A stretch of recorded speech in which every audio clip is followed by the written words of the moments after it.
예, 안녕하십니까. 오늘 세미나 7 정신분석의 윤리 시간입니다. 오늘은 충동, 충동의 성격에 대해서 한번 알아보도록 하겠습니다. 프로이드는 특정 유형의 부르주아적 편견을 공유하지 않았다. 그리고 프로이드가 막수주의자가 아니었다는 것 또한 사실이다. 나는 그것에 대한 관심이나 결과를 실제로 보지 못하기 때문에 그것을 강조하지 않았다. 지금까지 막스주의자들 중에선 누구도 프로이드가 열어놓은 경험에서 구체화된 의미를 특별히 알아차리지 못한 것 같다. 막스주의자들 중에 그 누구도 프로이드가 열어놓은 경험에서 구체화된 의미, 즉 다시 말하면 뭐죠? 인간 주체의 그 충동의 성격이에요. 인간 주체의 죽음 충동을 발현하는 주체. 이거에 대해서 특별히 알아차리지 못한 것 같다. 마르크스는 헤겔의 법철학에서 절정에 달한 사상의 전통을 받아들인다. 필요와 이성에 기초한 인간 조직의 규칙을 규정하는 국가, 부르주아 국가의 기초. 막스는 이 틀에 주어진 해결책의 편향되고 부분적이며 불완전한 특성을 우리에게 보여준다. 그는 필요와 이성 사이의 조화가 이순에서 추상적이고 분리된 해결책뿐임을 보여준다. 필요와 이성에 기초한 인간 조직의 규칙을 규정하는 국가, 즉 부르주아 국가에서는 이 필요와 이성 사이의 조화를 달성할 수 없다는 것이죠. 필요와 이성은 오직 법 안에서만 조화를 이루지만 모든 사람은 사적 필요의 이기주의, 무정부 상태, 물질주의의 희생양이 된다. 이게 이제 이 부르주아 국가, 또 필요와 이성에 기초한 인간 조직의 규칙을 규정하는 국가, 또는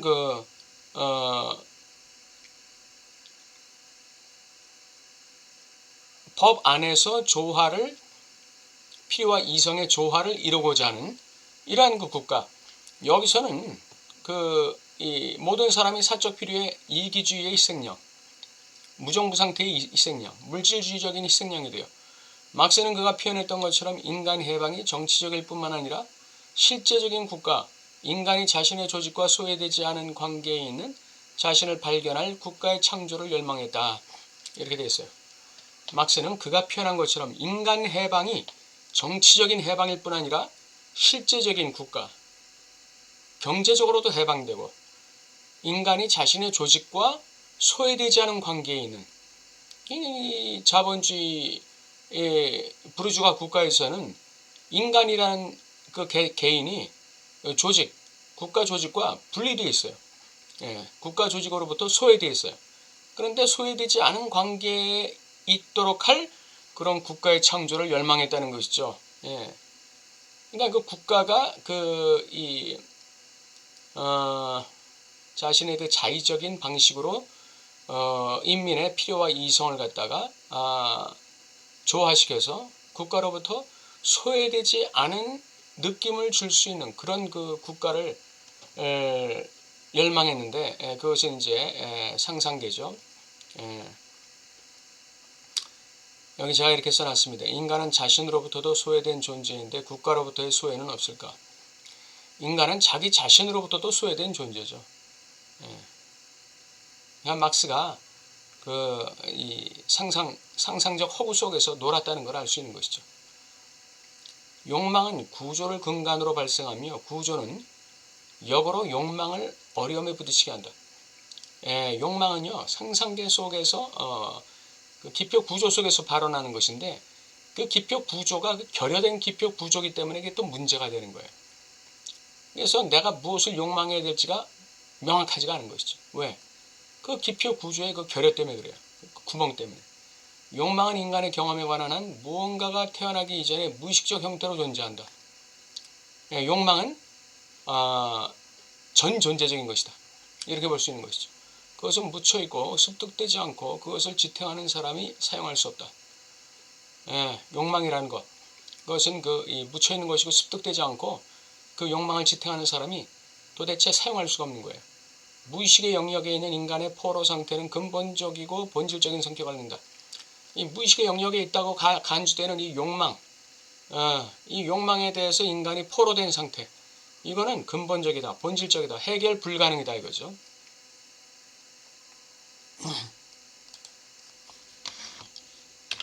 이건 해결할 수가 없는 것입니다.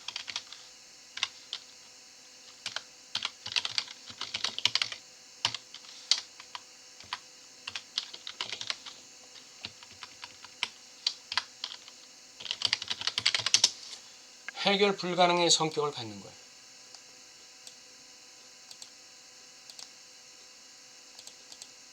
이제 이 필드는 처음부터 논리적으로 구성되어 있기 때문에 전체 후속 개발에서 지속되는 휘발통, 쪼개짐을 구현한다. 결여를 구현하는 구멍, 균열을 구현하는 거예요. 이 욕망이 발원하는 이 세계는 논리적으로 구성된 세계인데 여기에는 쪼개짐이 있다는 것이죠. 욕망 그 자체의 기능이 분절되어야 하는 것은 이 18통과 관련되어 있다. 욕망이 분절돼야 되는 이유가 뭐죠? 그 욕망이 분절된다는 것은 이제 구체화된다는 얘기죠. 욕망 그 자체의 기능이 분절돼서 구체화되어야 하는 되어야 하는 이유는 이 상징적 구조, 논리적 구조의 이 균열 때문에 그렇다 이거죠. 관련된 문제는 G상스 문제다. G상스는 필드의 중심, 필드의 중심에 묻힌 것으로 나타나며 접근 불가성, 모호성, 불투명성을 갖는다.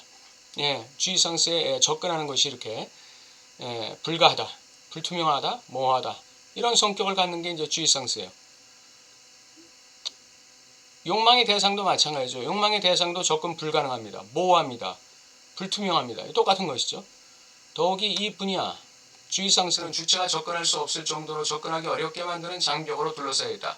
G상스가 순전히 필요의 만족이 아니라 충동의 만족으로 나타나기 때문에 G상스라는 것은 필요와 관계된 게 아니라 이 충동과 관련된 거죠.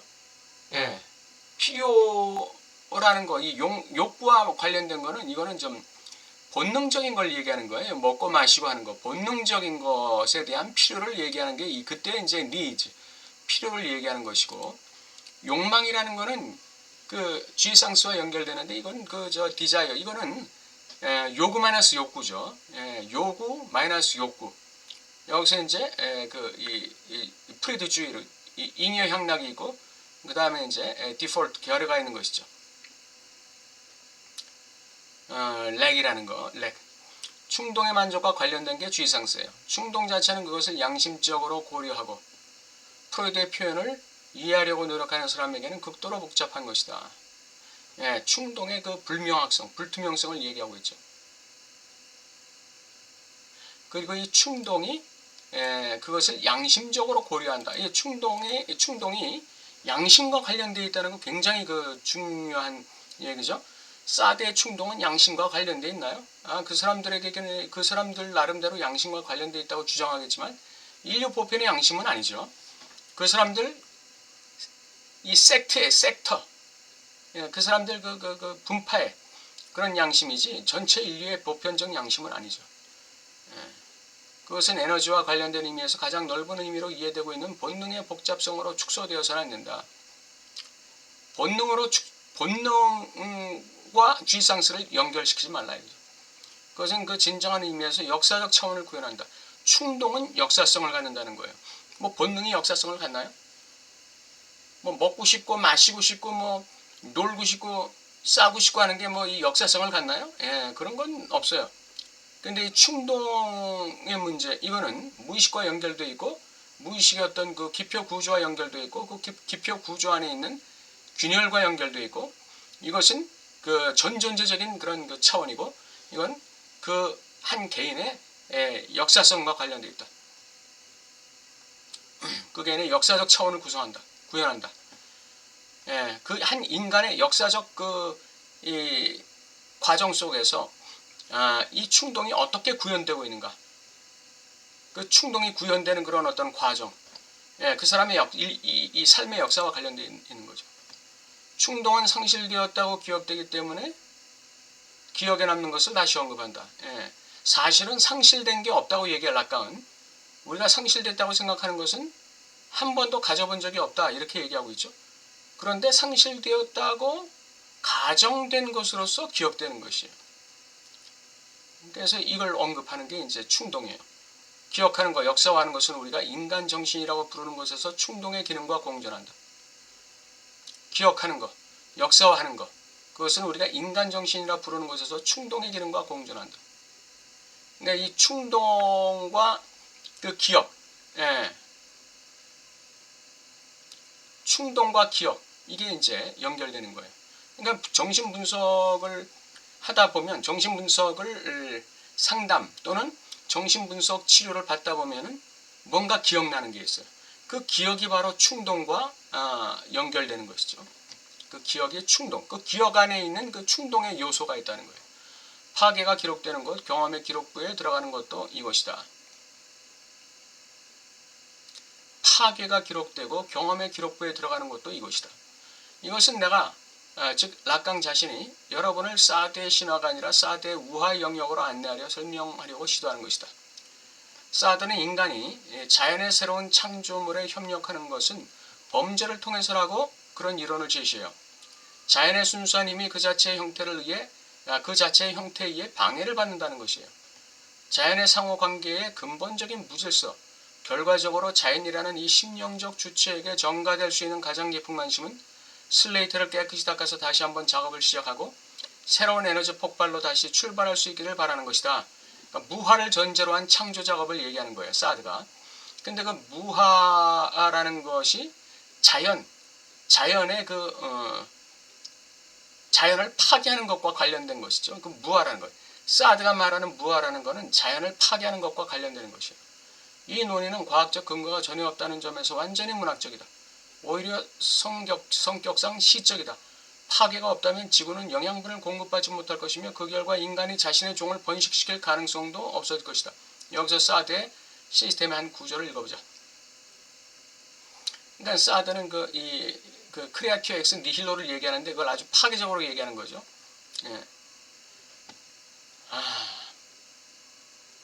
자연을 근본적으로 그 무질서, 근본적으로 아주 그냥 그 무화시켜 깨끗이 닦아내야 된다. 그게 이제 파괴라는 거예요. 파괴. 자연 파괴. 불도 지르고, 홍수도 나고 말이죠. 그렇게 해가지고 자연이 완전히 무화되면 거기서 자연이 다시금 창조 작업이 일어난다. 이제 이런 얘기예요. 그러니까 이건 뭐를 얘기하느냐면은 이 조물주의 그 창조주의 그 창조 질서를 갖다가 완전히 파괴시키자. 거기서부터 새로운 창조가 일어난다는 걸 얘기하는 거예요. 그러니까 이런 사람들이 이제 이 규범을 갖다가 완전히 그냥 무화시키려고 하는 것이죠. 규범, 법률, 관습, 인간의 어떤 양심에 근거한 어떤 문화 이런 거 다 갖다 파괴시키자 이거죠. 그리고 자신의 향락을 위해서 자기 자신을 마음대로 사용할 수 있는 다른 사람도 마음대로 사용할 수 있는 그런 이제 권리를 주장하는 것이죠. 굉장히 마귀적인 권리예요. 마귀적인 권리. 사드는 마귀적인 권리입니다. 마귀적인 권리를 주장하는 자. 그것은 우리 사회 체계의 악덕과 미덕이 아무것도 아니며 악덕 자체가 미덕보다 더 필요하다는 것을 완강한 방식으로 증명하기 때문에 악덕이 미덕보다 더 필요하다는 거예요. 운명적인 진리임은 의심할 여지가 없다. 그것이 바로 운명적인 진리랍니다. 따라서 너무 완벽한 조화는 무질서보다 더 큰 단점이 될 것이다. 완벽한 조화는 무질서보다 단점이라고 얘기해요. 그래서 전쟁, 불화, 범죄가 지구에서 추방된다면 3개의 힘은 너무 폭력적이 될 것이고 자연의 다른 모든 법칙을 차례로 파괴할 것이다. 그래서 전쟁, 불화, 범죄가 있어야 된다는 거예요. 천체는 모두 멈출 것이다. 따라서 이 세상에는 범죄가 필요하다. 그러나 가장 유용한 범죄는 의심의 여지 없이 전파나 파괴를 거부하는 것과 같은 가장 혼란스러운 범죄. 가장 유용한 범죄는 의심의 여지 없이 전파나 파괴를 거부하는 것과 같은 가장 혼란스러운 범죄이다.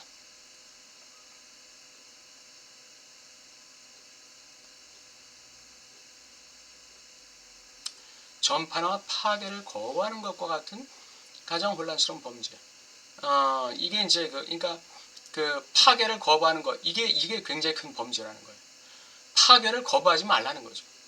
파괴가 돼야 거기서부터 창조가 일어나니까 파괴를 거부하지 말라는 거예요. 파괴를 거부하는 게 가장 혼란스러운 범죄라는 거예요.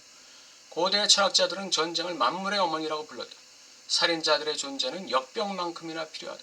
전쟁과 살인이 없다면 우주의 모든 것이 엉망이 될 것이다. 그러한 분해는 파괴된 것을 재구성하기 때문에 자연의 목적에 기여한다. 예, 그러한 분해는 파괴된 것을 재구성한대요. 그래서 자연의 목적에 기여한답니다. 자연에 봉사하려면 우리가 성취할 수 있는 것보다 훨씬 더 완전한 파괴가 필요하다. 자연에 봉사하기 위해서는 훨씬 완전한 파괴가 필요하다는 거예요. 자연은 범죄의 잔악함과 규모를 원한다. 자연은 단순히 개인의 첫 번째 생명을 빼앗는 것뿐 아니라 이게 이제 자연적 죽음이죠.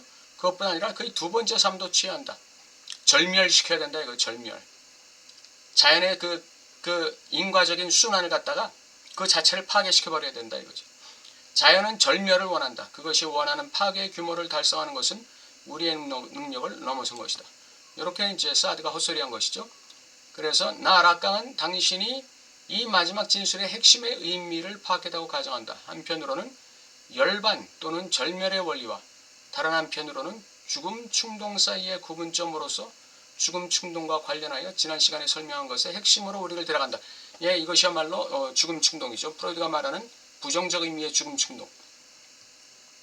절대적 휴식은 아니더라도 적어도 보편적인 균형 상태로 돌아가려 하는 경향은 에너지학이 이론화하는 것과 동일시될 수 있는 기본 법칙과의 관계에 관심을 둔다.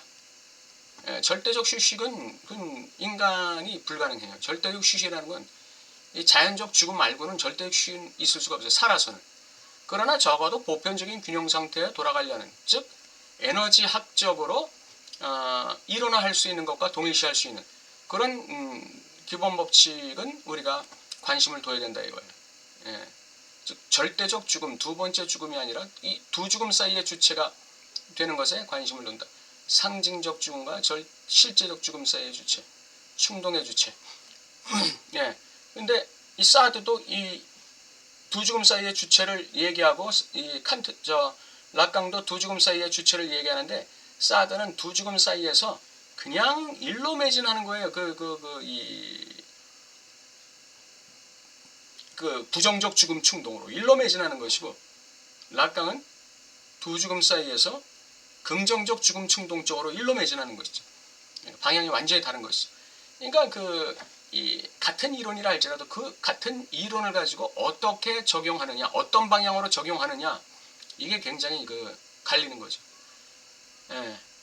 그래서 헤겔의 이론도 막시즘도 헤겔에서 나왔잖아요. 예. 그리고 지적도 헤겔을 전공한 사람이고.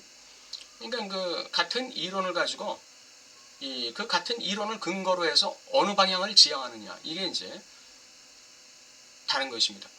같은 죽음 충동이 있어도 이거를 갖다가 어느 방향으로 발현시키느냐, 이것이 이제 사드와 락강을 구분짓게 되는 것이죠. 오늘 충동의 성격에 대해 살펴봤습니다. 충동은 무의식적이다. 충동은 존재적이다.